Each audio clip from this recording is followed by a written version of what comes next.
तर प्रसाद लाड हे मनोज जरांगे यांच्या भेटीसाठी पोहोचलेले आहेत।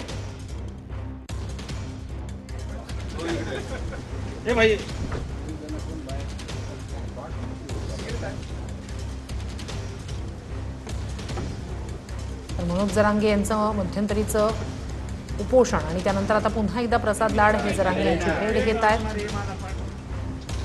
सरकारकडून मराठा आरक्षणासंदर्भात जी पावलं उचलण्यात आलेली आहेत त्याबद्दल मगाशीच बोलताना प्रसाद लाड यांनी काही महत्त्वाचे मुद्दे सांगितले। या सगळ्याच्या पार्श्वभूमीवर आता आमदार प्रसाद लाड हे पुन्हा एकदा मनोज जरांगे यांच्या भेटीसाठी पोहोचलेले आहेत।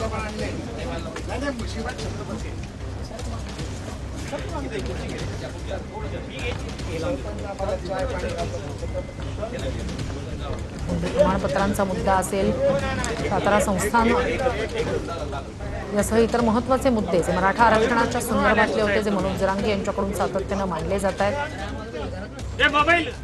प्रमाणपत्रांचं वाटप ज्यावरून मनोज जरांगे यांनी ते काम थांबवल्याचं म्हटलेलं होतं, या सगळ्याच्याच पार्श्वभूमीवर मध्यंतरी त्यांचं उपोषण झालं।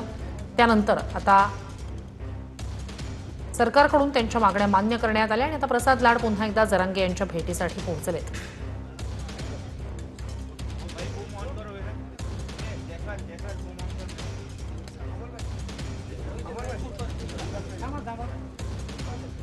मनोज जरांगे यांच्या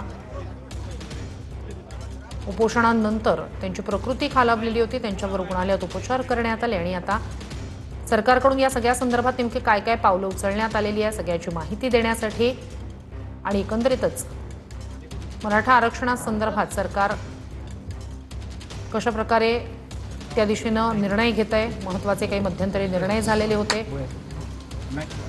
मराठा समाजातील विद्यार्थ्यांच्या हिताच्या दृष्टीने सुद्धा मध्यंतरी मोठे निर्णय मुख्यमंत्री फडणवीसांनी घेतले होते। ही सगळी माहिती देण्यासाठी आता प्रसाद लाड मनोज जरांगे यांची भेट घेत आहेत।